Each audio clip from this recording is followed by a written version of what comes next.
कपड़े धोने वाली बहू। शादी के पहले से ही विभा को कपड़े धोने का बड़ा शौक था। कभी नल के नीचे तो कभी तालाब के पास। अरे मेरी नीली वाली लुंगी नहीं दिख रही है। विभा की अम्मा, कहाँ रखी है लुंगी? अरे वो तो विभा ने परसों ही धोकर रखी थी आपकी अलमारी में, देखो वहीं होगी। वो ना मैंने आज धो दी, मुझे लगा कि गंदी हो गई होगी। अरे कैसे गंदी हो गई थी? उसे तो मैंने पहना भी नहीं। हे भगवान, इस लड़की के कपड़े धोने की आदत से परेशान हो गया हूँ मैं।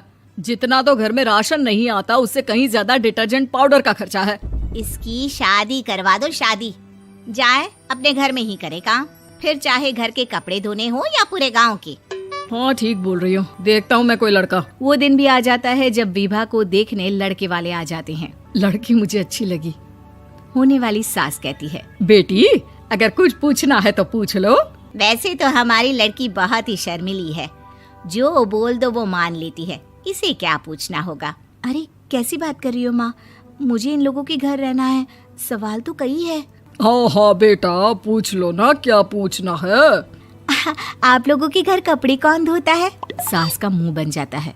देखो, अगर तुम ये कहना चाहती हो कि तुम्हें कपड़े धोने नहीं आते तो सुन लो, कपड़े मैं ही धोती हूँ, लेकिन तुम्हारे आ जाने के बाद मैं रुमाल तक नहीं धोऊंगी। अरे चुप रहना भाग्यवान, बहू बेचारी घर आई नहीं, उसे डराना शुरू कर दिया। वो क्या है ना बिटिया, अभी तक तो ये कल्लू की माँ ही धोती थी, लेकिन अब तुम्हारे पापा तो दहेज में वॉशिंग मशीन देंगे ही। तभी विभा की माँ बोल पड़ती है, सवाल भी पूछा तो क्या। वैसे भाई साहब, मशीन की तो फिर भी कपड़े धोने की कैपेसिटी होती है। मतलब जो बिटिया दे रहे हैं ना विभा, इसे कपड़े धोने का बहुत शौक है। ये आप लोगों के क्या, आस पड़ोस गांव मोहल्ले सबके कपड़े धो दे और उफ तक ना करे। बाहर देखा नहीं आपने कितने कपड़े सूख रहे हैं? सब हमारी बिटिया ने ही तो धोए हैं। बस भी करो ना माँ, शर्म आ रही इतनी तारीफ सुनकर। और तो और एक दाग निकाल कर दिखाओ तो मान जाऊं। हाँ अच्छा, माफ करना बेटा, मैंने गलत समझा। हमें तो रिश्ता बहुत पसंद है। और ऐसे जुड़ जाता है रिश्ता कपड़े धोने का शौक रखने वाली विभा का। उसकी शादी हो जाती है कोयला फैक्ट्री में काम करने वाले कल्लू के साथ। शादी के बाद अचानक विभा चिल्लाती हुई सास के पास आती है। सासू माँ, अरे सासू माँ कहाँ है आप? ये तो धोखा है, धोखा दिया आप लोगों ने मुझे। इसे ससुर के चक्कर के बारे में पता चल गया। अरे तो उसमें तुझे क्यों धोखा मिला है? अरे नल में पानी नहीं आता, कपड़े कैसे कब धुलेंगे? अच्छा, तू पानी नहीं आ रहा उसकी बात कर रही है। तो आपने क्या सोचा? कुछ नहीं। अच्छा, तेरी माँ ने कहा था कि कपड़े धोने का शौक है तुझे, याद आया मुझे।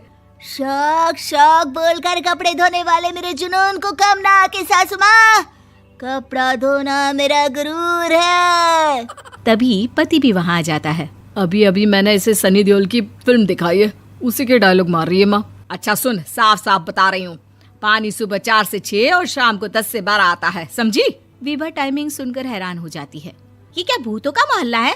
सुबह 4 बजे उठकर कौन कपड़े धोता है? 4 बजे टंकी में पानी जाता है, फिर सारा दिन धोना ना, किसने मना किया?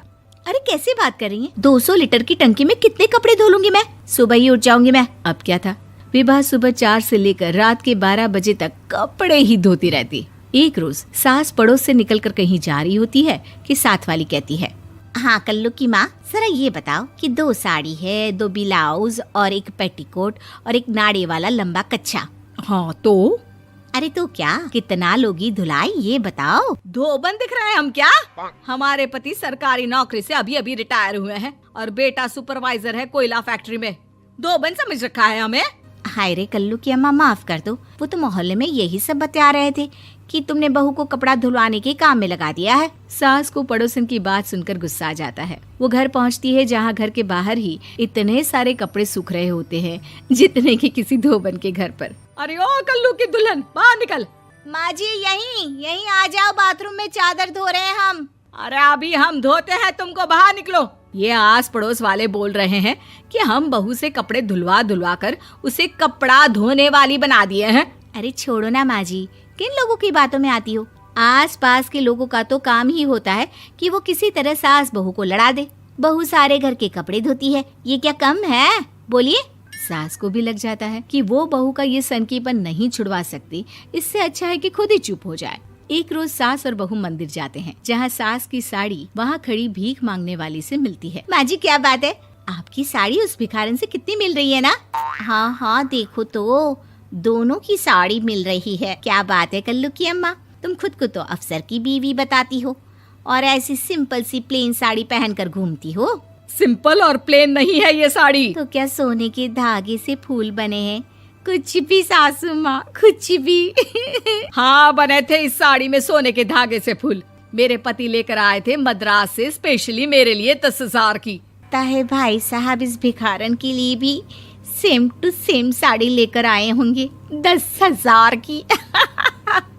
सास उस वक्त तो कुछ नहीं कहती, लेकिन बहू के साथ घर आती है और अलमारी से एल्बम निकाल कर लाती है। ये साड़ी देख रही है, ये वही साड़ी है जिसे मैंने अभी पहना था। इस साड़ी में ये जो चमकदार फूल दिख रहे हैं ना, ये सोने के धागों से काढ़े गए हैं।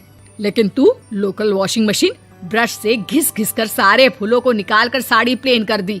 मुझे माफ कर दीजिए सासू माँ। और तो और, जब मैंने तुझे तेरी गलती के लिए कुछ नहीं कहा, लेकिन तूने तो सबके सामने मेरा मजाक ही बना दिया। क्यों? बहू को समझ में आ जाता है कि अब से उसका कपड़े धोना बंद।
वीडियोस बनाने हैं, फिल्मोरा है ना।